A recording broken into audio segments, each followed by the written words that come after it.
Going into a trance is risky for most people, so don't get any ideas.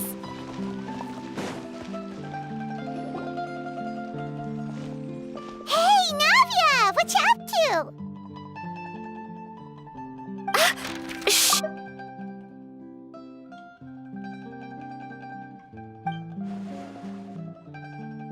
Get lost, Monica! I don't want to see you back here until you're ready to wake up and start doing things properly! Right now, you're a disgrace to my kitchen and to the Hotel de Boer name! It was an accident. I'm sorry, did you hear me asking for excuses? No, I'll do better, I promise. Why is she so aggressive? She won't even listen to what the poor girl has to say. Oh, hey, cut her some slack! You gotta at least hear her out! Wait! Huh? Who do you think you are telling me? Wait a sec. Navia? Huh. So, you're bringing backup now. Suit yourself! You're still wasting your time!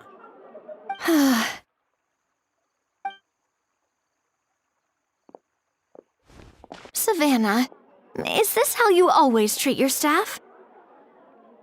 My staff is right. I'm the one in charge here now. And last time I checked, the Hotel de Boer doesn't take orders from the Spina di Rosula. Of course. How you run your kitchen is none of our business.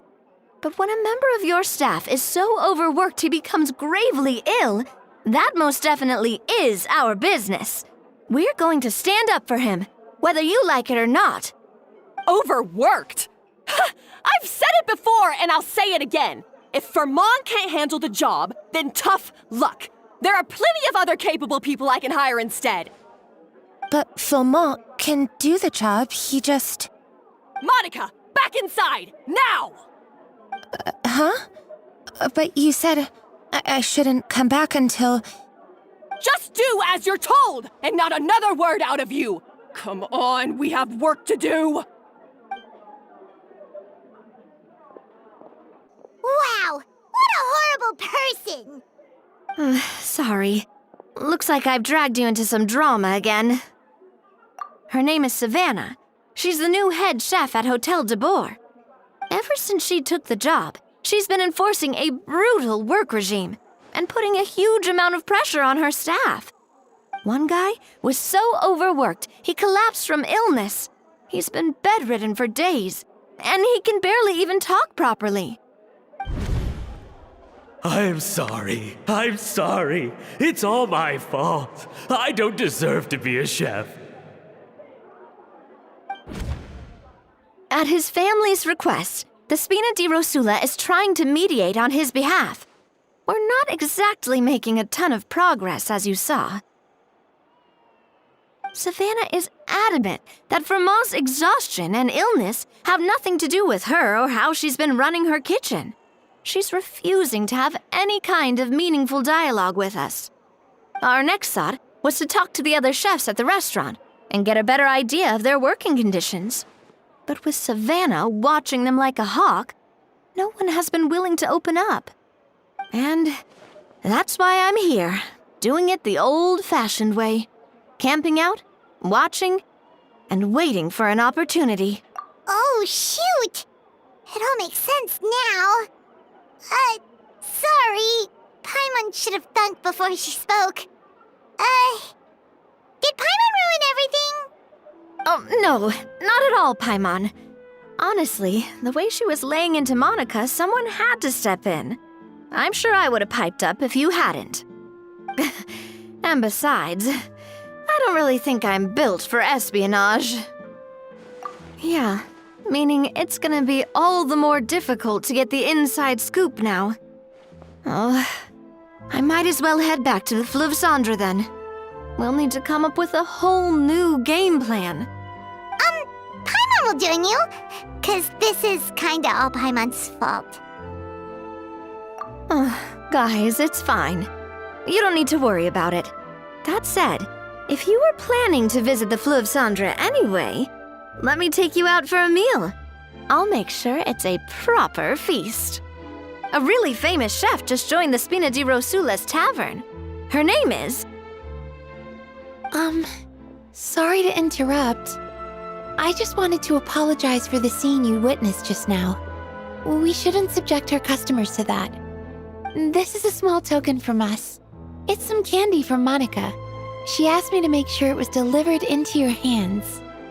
Monica's the one apologizing? Huh. Clearly Savannah is the one who owes an apology. Our head chef has been a little highly strung lately. Sorry for everything. All right. Since there's candy, Paimon will drop it. Not the candy. Thank you for understanding. We'll make sure to pass your feedback on to Miss Savannah. A little highly strung, huh? Paimon doesn't get it. How did someone like her even become head chef? Well, according to Fermat's family, she hasn't always been like this. But that's a story for another time. Let's try this candy. Oh, Paimon totally gets it. Come on, dig in! Huh? Hold on, there's something written on the wrapper. Find... Escoffier?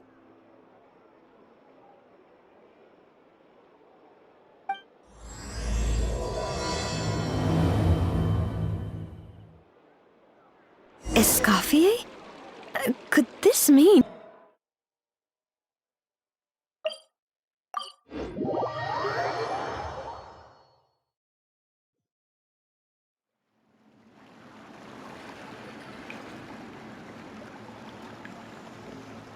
So, who is this Escoffier, anyway?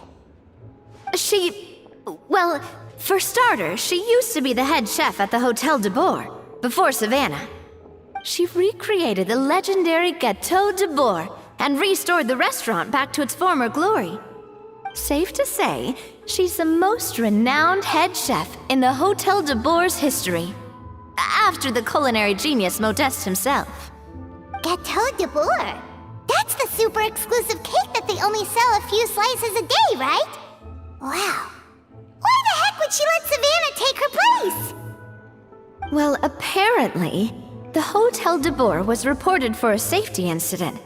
Someone claims that the kitchen was adding an illegal substance to their menu. But none of the chefs had any idea how it could have gotten into the food. In the end, Escoffier decided that as head chef, she should take responsibility. And she was sent to the Fortress of Meripede. The Fortress of Meripede? Well, you're right. The quantity of the substance they found was fairly minimal. Even the guards believed the whole thing was probably just an accident.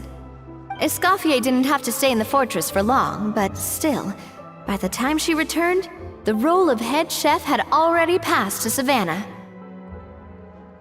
So that's what happened. Paimon still thinks it's really unfair. Even though Escoffier is no longer head chef at the hotel, she's still well respected by the staff. So, I'm guessing what Monica wants is for us to convince Escoffier to try and negotiate with Savannah on the staff's behalf. Oh, Paimon gets it!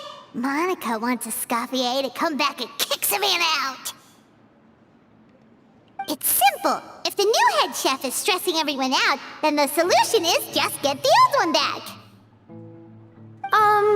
Well, about that... You thought cream of mushroom soup was ready to serve after 3.5 minutes on the stove! You'd have had more sense serving hot water with ice cubes. At least then you wouldn't have wasted all this perfectly good cream and mushroom! What do you say, Hilaire? I'm sorry, Cream. I'm sorry, Mushroom. As you can see, Escoffier is that kind of chef as well. You have to leave it on the heat for long enough to allow those flavors the chance to come out. Don't be fooled by the aroma when the water first starts to boil. Got it? Yes, Chef. Then go back and do it again. The customers are still waiting. Remember where you went wrong and don't repeat the same mistake twice. Yes, Chef!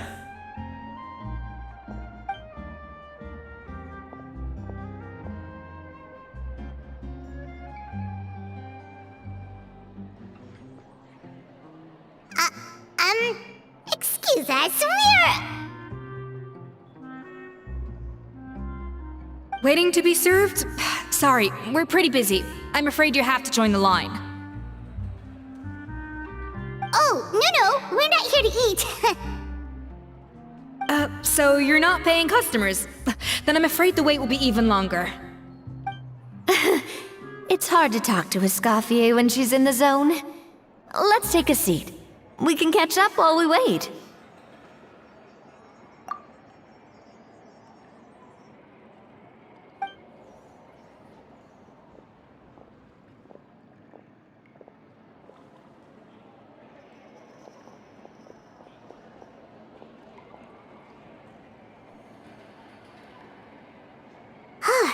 Looks like the rush hour is finally over. Is it always this busy here?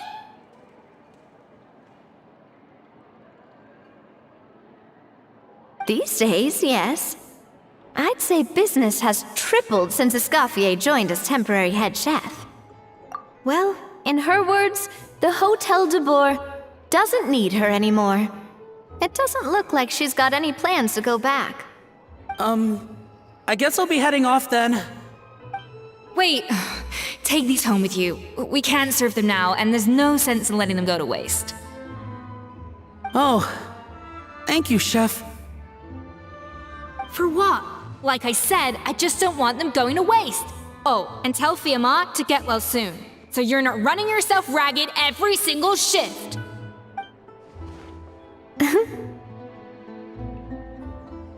Fiamma.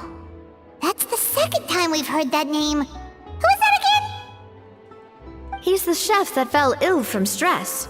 Hilaire is his son. And with Mom stuck at home taking care of Dad, he decided to pick up some work to help pay the bills. Escoffier knows their situation, so she's been making some extra food every day for him to take home. Hey, I heard that, Navia! I've told you before, no one's making extra food. Hilaire is making blunders in the kitchen, and I can't serve his failed dishes, so he might as well take them home. Yeah, failed dishes that just so happen to be nutritionally complete every single time. So, you two must be the world-famous traveler and her companion, Paimon, yes? Is there something I can help you with? Oh, so you know us already. We'll skip the introduction then. We're here to talk about Savannah. Oh, I certainly am. The Spina's headquarters are right next to the tavern.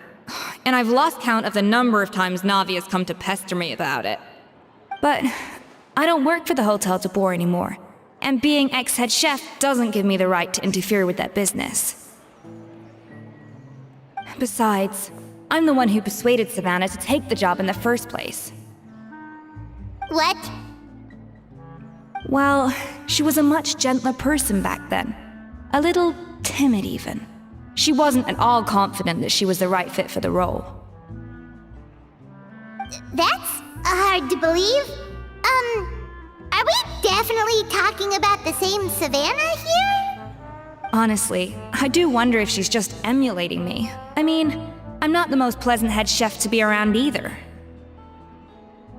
Anyway, suffice to say that given the history between us, it'll be tricky for me to tell her she's doing her job wrong without coming across like a huge hypocrite. Fiamma and the others probably think that Savannah gets it all from me. I wouldn't be so sure about that, Escoffier. Look at this note we got from Monica. She mentioned me. Whatever shortcomings you feel you have, it looks like Monica still trusts you. As for the others, well, how can you know what they think unless you ask them? Monica. Plus, it's not like we're asking you to storm in there and raise hell. We're only in the initial phase of our investigation. All we're trying to do is get the other chefs to open up to us. Oh, Monica. Oh, Monica! Escoffier? I can't believe her! Powdered sugar is supposed to be applied sparingly. Look at all that on the wrapper. It's thicker than the sole of my shoe. Unbelievable! I won't stand for this. She has to learn. Come on, we're going. Wait, so now she's, Let's go catch up to her. We don't want to keep her waiting.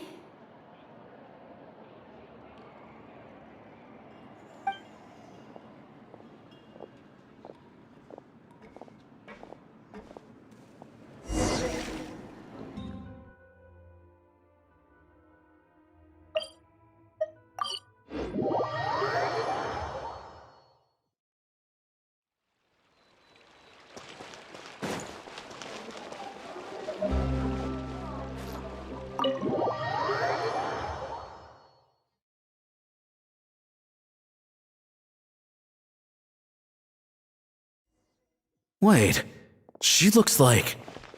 Is that a scoffy? I'm sorry. I'm so sorry.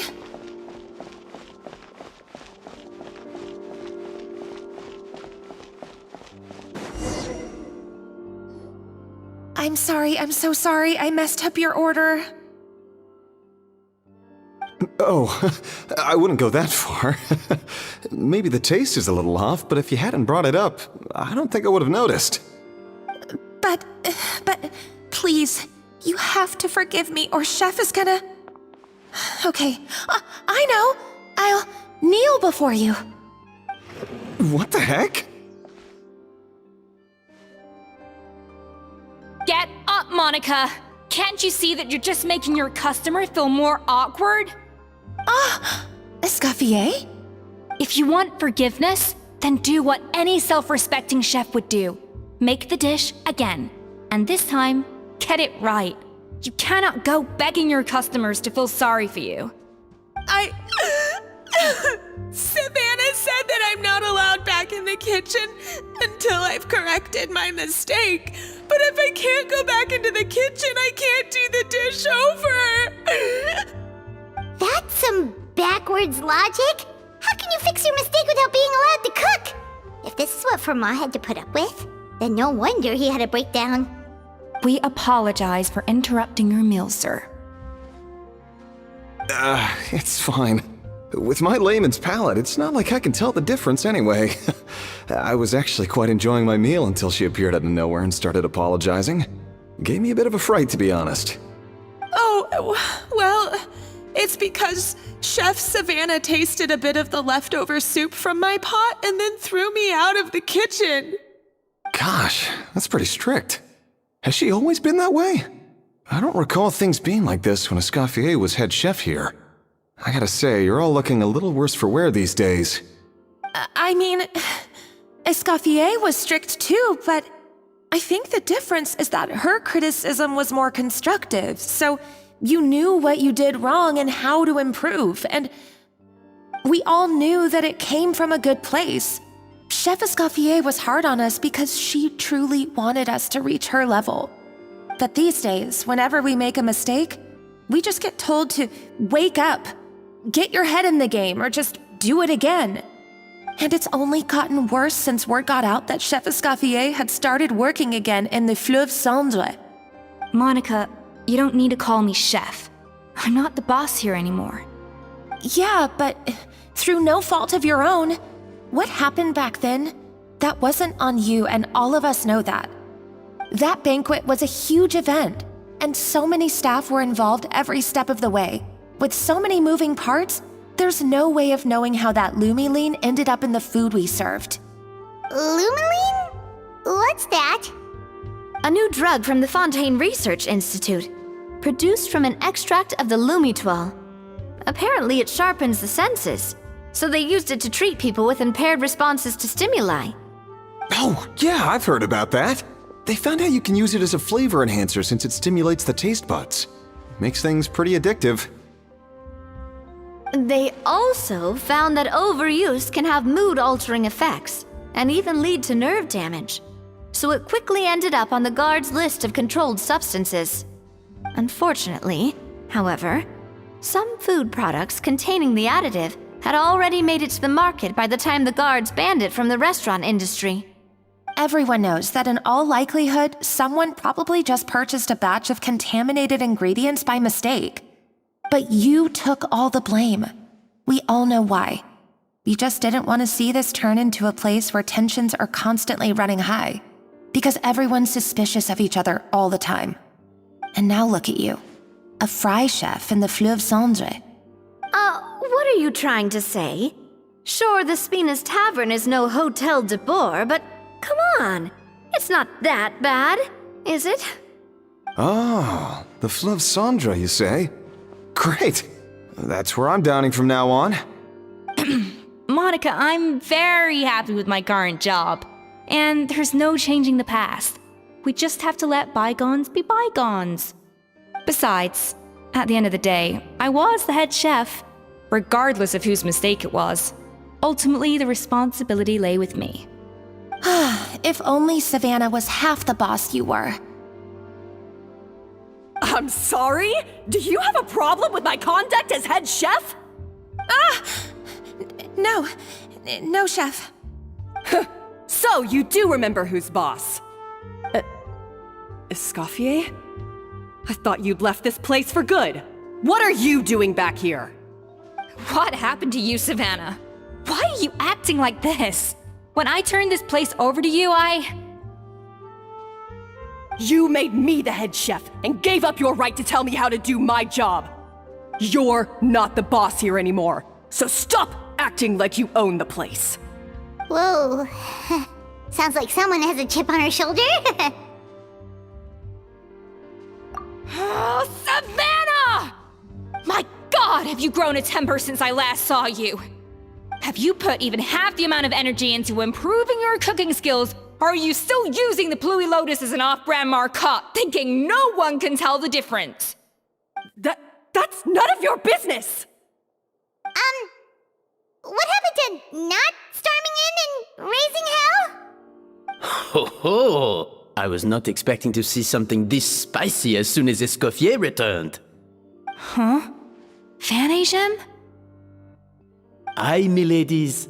Might I make a humble suggestion? Given that we have ourselves a tête-à-tête between chefs at the Hôtel de Bord, I dare say it would be de rigueur to settle this the traditional way.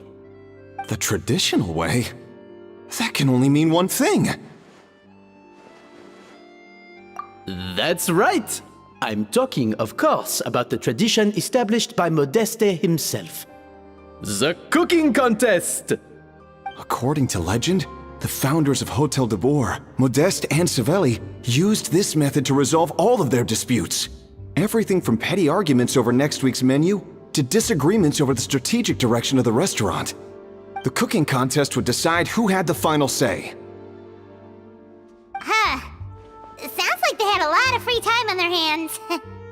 Ah, well, it might sound that way to us. But in fact, the cooking contest played an enormous role in motivating chefs to hone their skills, reaching new heights of excellence in the culinary arts.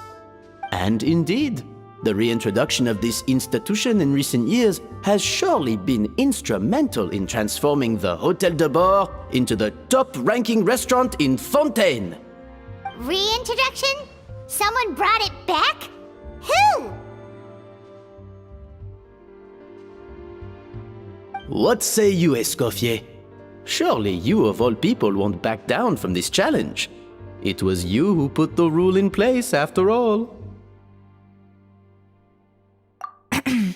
Sure, I reinstated it, but I'm not a chef at Hotel de Boer anymore.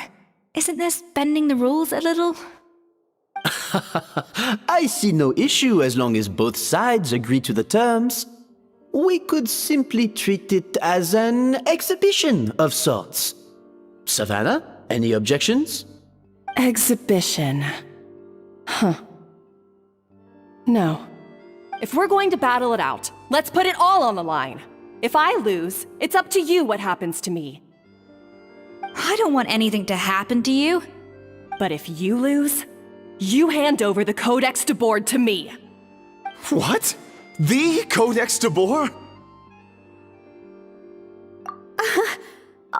the legendary handbook written by the original head chef Modeste.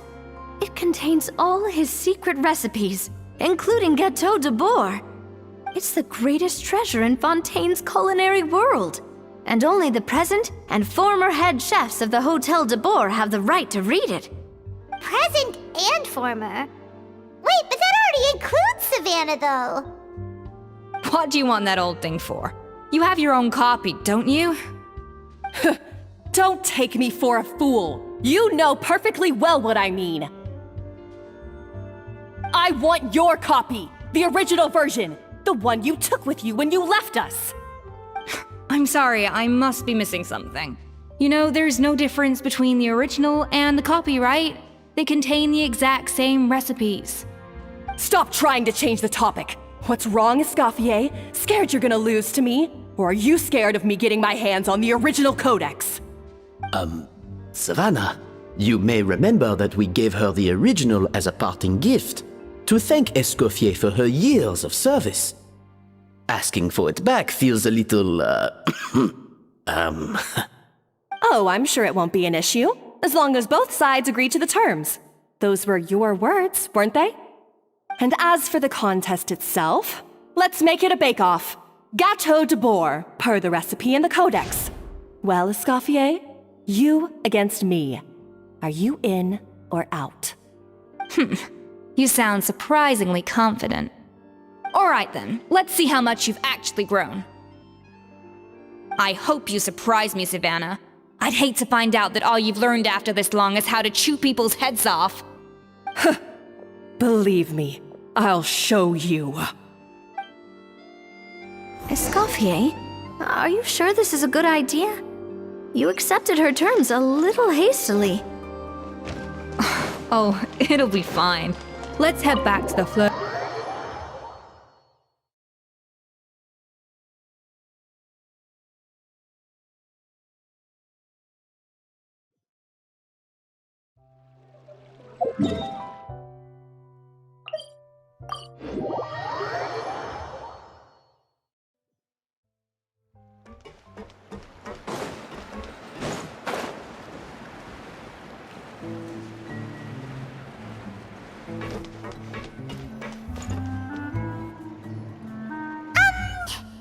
So, this whole bake-off thing kind of came out of nowhere.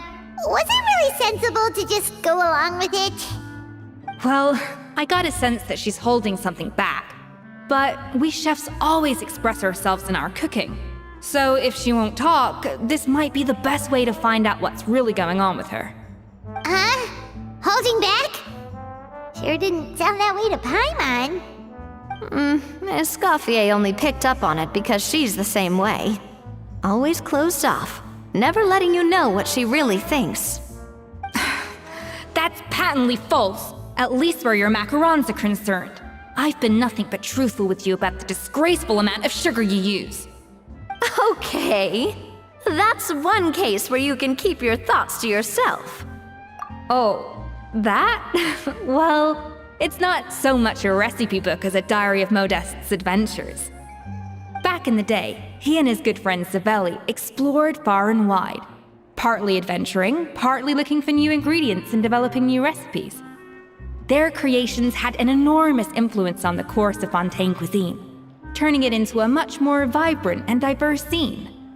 For instance, legend has it that the original Gâteau de Bourg was made using a special secret ingredient that Modeste discovered on one of his adventures. So rare was the ingredient that they could never make more than 16 slices of the cake per day. But everyone who tried it claimed that it was one of the most blissful and invigorating things they had ever tasted. Modeste and Savelli went on to found the original Hotel de Bourg, which catapulted them to stardom in Fontaine's culinary world. Especially Modeste. He was hailed as a once-in-a-generation genius, and over time, the recipes from his adventure log became known as the Codex de Bourg. Ah, Paimon's heard this kind of story before. Armed with the Codex, the Hotel de Bourg took its rightful place as the finest restaurant in the land, serving those recipes for centuries to come. Something like that? What? No, of course not. cooking is a constantly evolving art form. How could any restaurant survive if they only served food that was popular last century? Anyway, never mind centuries. Sibeli and Modeste parted ways not even 10 years after their rise to fame. Then, Modeste passed away while he was still in his prime. And that was it. The end of the Hotel de Boer's heyday. It fell into decline, and for most of its history, it was just a nondescript place with a couple of cheap tables. It's only in recent decades that it started recovering. Even then, it still took numerous relocations and changes of management before we finally ended up with Vanigem and the restaurant we have today. Oh! So the Codex really isn't all that, then. Paimon figured it was like one of those mystical books they have in Liyue's martial arts novels, where the main character learns all their secret powers from. Yes, well, that's fiction, and this is reality. You can't meet the tastes of modern diners by following some ancient recipes from a dusty old book. Case in point. Even the Gâteau de Boer they sell now is actually Escoffier's reimagination. Wait, really? Why though? Didn't that recipe make it into the Codex? It did, but like I said, it's a dusty old book now, and the records aren't as legible as they once were. Not to mention that there's no way of finding the secret ingredient Modeste wrote about. So, reimagination is right. I consulted some historical records and took what I could from the Codex. But ultimately, the Gâteau de Boer of today is my own recipe. As for why we gave it the same name and kept the tradition of only selling 16 slices a day, well, you've got Vanigem's business sense to thank for that. Oh! Huh. Well, that kind of takes all the mystique out of it. Hey now, it might not be the original Gâteau de Boer, but it's still the most delicious cake in Fontaine today. And who knows, maybe Escoffier's version is more suited to your palate. Just think, if the original truly was the perfect cake you're imagining it to be, there's no way the recipe would have been lost to history, right? Not to mention that the Hotel de Boer never would have fallen into a slump. Anyway, before I left my role as head chef, I made a copy of all the recipes from the Codex, including my own improved versions, and turned them over to Savannah. So why is she so interested in the original copy? Could it be a symbolic thing? Like, whoever holds the original Codex de Boer is the true head chef? Well, it was clearly precious enough to give to Escoffier as a parting gift. Meanwhile, Savannah only got a copy. Maybe from her point of view, it's like management doesn't truly see her as being worthy of the role. You think so? The only thing is, it was her suggestion to gift me the original in the first place. Well, a joint decision by her and Vanigem. But still. What? Huh. Guess she's had a major change of heart since she became head chef. Yeesh. Who knows? We could speculate forever. Better to just let our Gâteau do the talking. It means besting her in this bake-off, and then getting her to explain herself, even if I have to beat it out of her with a spatula. However much she's changed since we worked together, I believe that she still has her chef's pride. And if she respects the art, she'll respect the outcome of our contest. Well, I'm confident that you and your spatula can get justice for Froment. All you need to do now is win the contest. But that should be a breeze for you. Let's not get too ahead of ourselves. Gâteau de Boer is very complicated to make. Usually, it takes 3 chefs working in tandem to cover everything. Now, if I had to push it, I could probably do the work of 3 chefs myself. But I'd prefer to play it safe if I can find a couple of assistants in time. Well, that's easy. The 3 of us are veterans in the kitchen. You just need to pick 2 of us.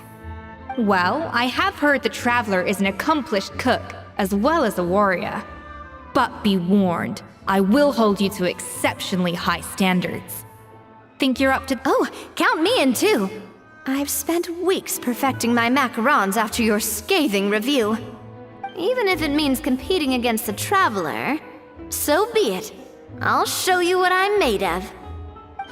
Confident. I like it. Alright, let's start with some elementary mise en place. Show me your knife skills.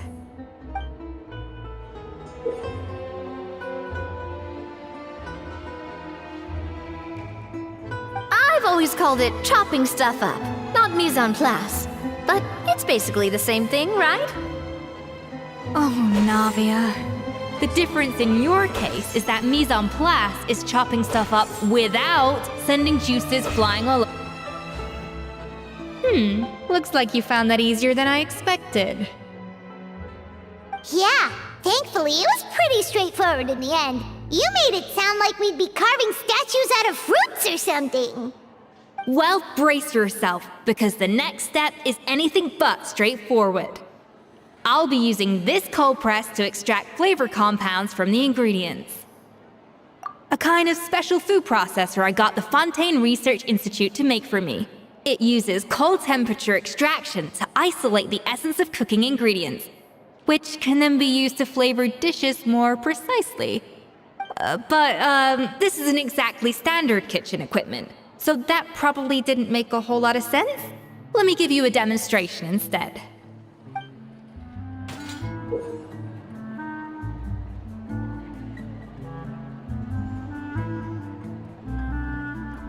Custom-made equipment from the Fontaine Research Institute, huh? That's some pretty high-tech food prep. Paimon never used anything this weird before. Cool! No, weird. And done. These are the flavor compounds extracted from our ingredients.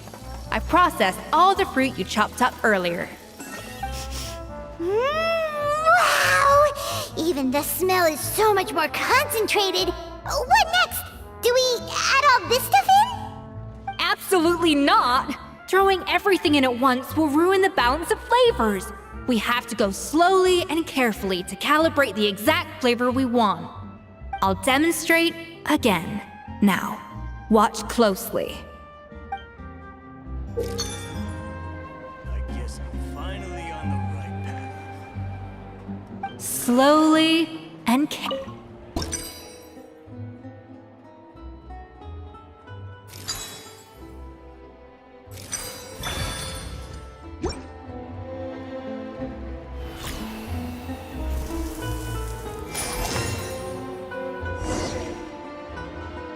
And voila!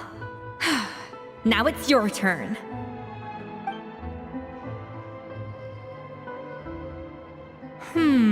Not terrible. Considering this was everyone's first time blending flavor extracts, it could have been worse. But the Traveler's work was surprisingly good. Are you sure you've never done this before? You got almost perfect results on your first try.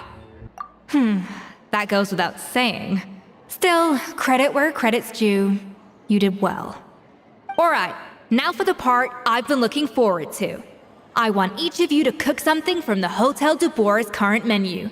I'll judge your submissions and give you a final score. That's right. The true test of your cooking skills is the finished product.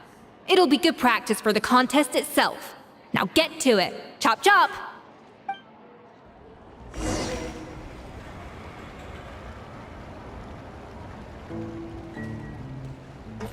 How's it going? Have you picked a dish yet?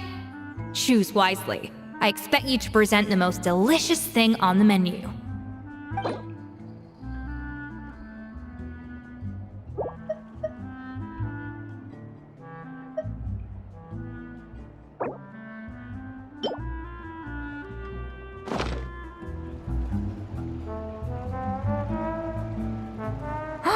Look at that! With the grace of a snow-winged goose, as I like to say. Now, let the grating commence.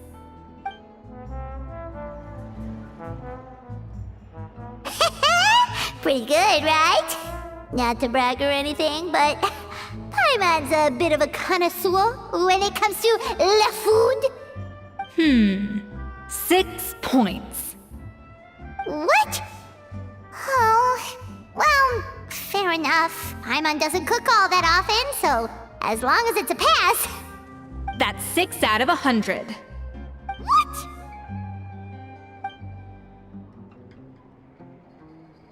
You say you're a connoisseur, but it's quite clear from this dish that you have far more experience consuming food than creating it.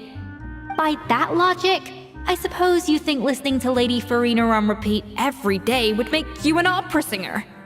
Aww. Me next, me next! I'll have you know that this batch of macarons has 2 whole tablespoons less sugar than my previous ones. So you went from 12 tablespoons to 10? Well, it's nice to know you actually measured it out. Because it tastes like you just threw in whatever was left in the jar. 6 points. Aw. Now to the final dish. So, what do you think? This is our last hope. 8 points.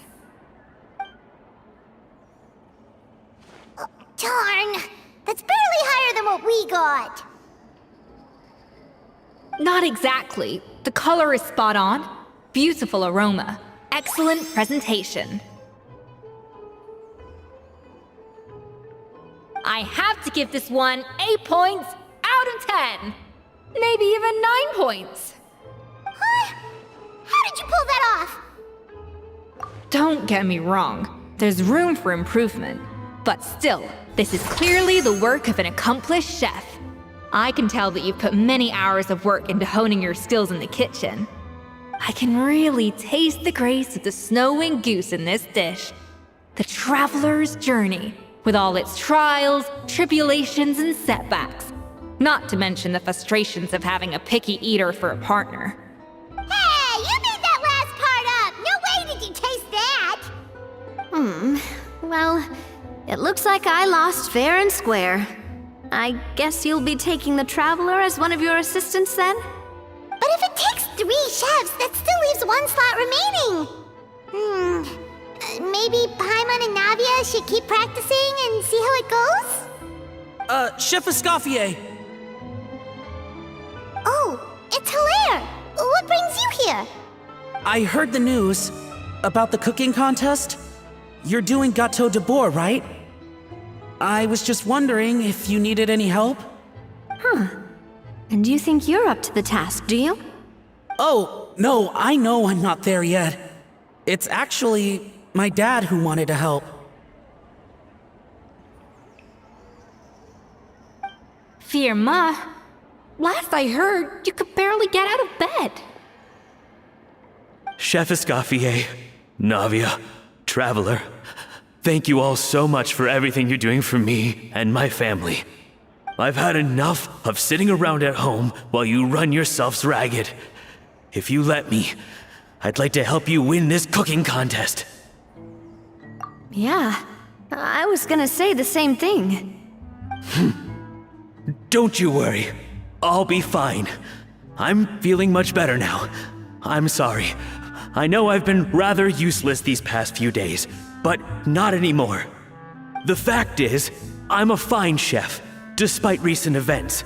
I've proven myself in the Hotel de Bois kitchen, so if anyone's qualified to work under Chef Escoffier, it's me. I think. I hope so. Firma, have you even set foot in a kitchen since leaving Hotel de Bois? I have not, but I'm fully rested now. I know I can handle it. I'll prove it. Let me whip something up for you right now.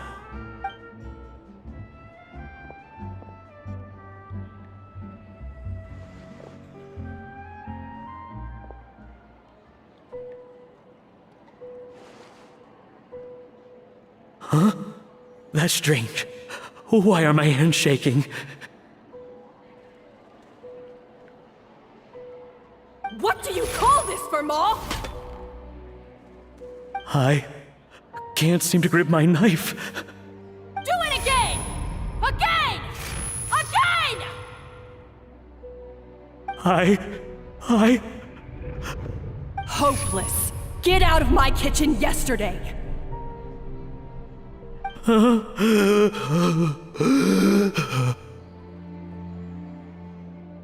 Dad, what's wrong?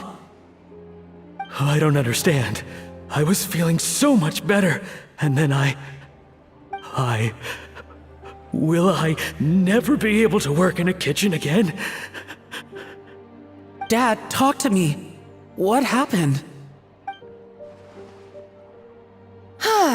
I think the real issue here is not physical exhaustion, but psychological trauma. Monica, when did you get here? Probably because you were all concentrating so hard on your cooking. I didn't want to interrupt your flow. But anyway, Firma, I'm so sorry. If only I'd known how serious your situation was, I would have stood up for you sooner. You have nothing to apologize for, Monica.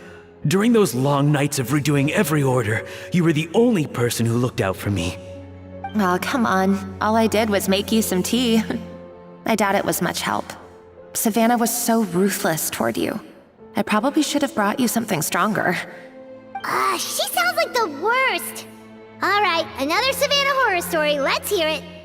She's been getting harsher and harsher on us ever since she heard about Escaffier's new role in the Fleuve Cendre. Seems like no matter what we make, she'll find something wrong with it. What is this?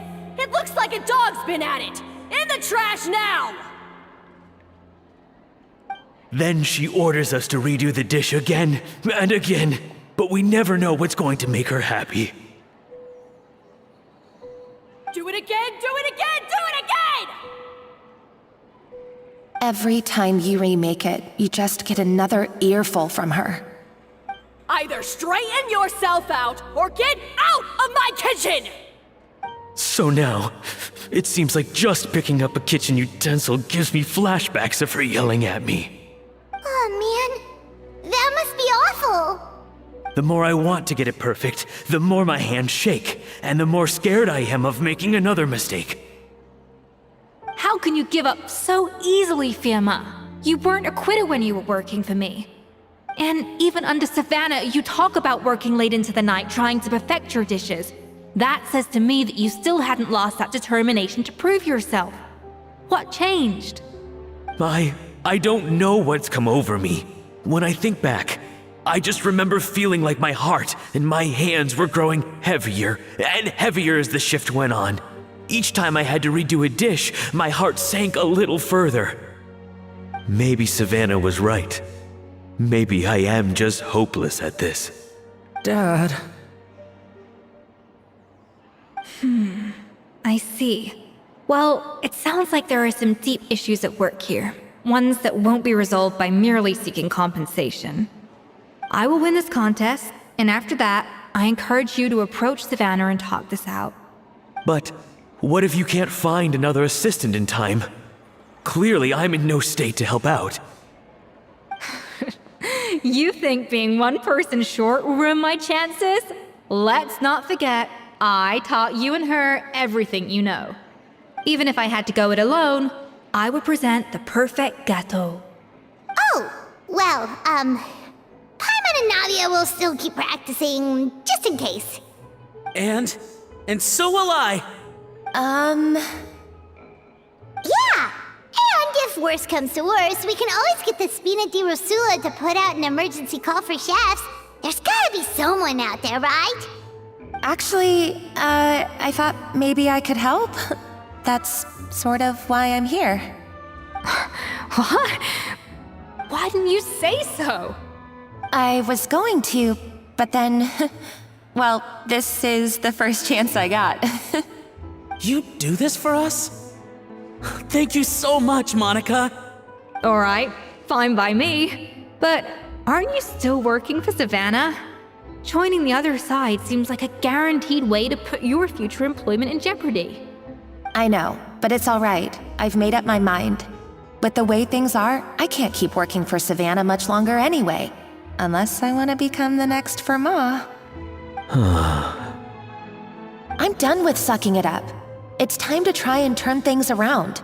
If this cooking contest can get Savannah to see the error of her ways, then I'm sure she'll forgive me for this. Well, Paimon didn't think we'd be poaching from Savannah's staff to get our third person, but there you go. Anyway, Monica's a professional chef, so nothing could possibly go wrong now. Great! Then it's settled. And to congratulate you all on making the team, I propose a Spina-sponsored meal to celebrate. Spina sponsored? Wait, you mean I'm cooking? Well, I promised the traveler a feast in the Fleuve Cendre. And I know how much you've been looking forward to it. Yeah! Feast, feast, feast! All right, if you insist, then prepare for some of the finest food of your lives.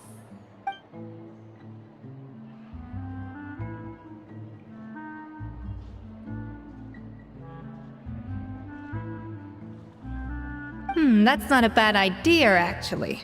Wait, hold on. You need to finesse that further.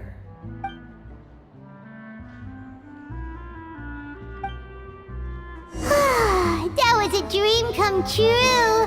Paimon never knew Fontanian cuisine could be this good.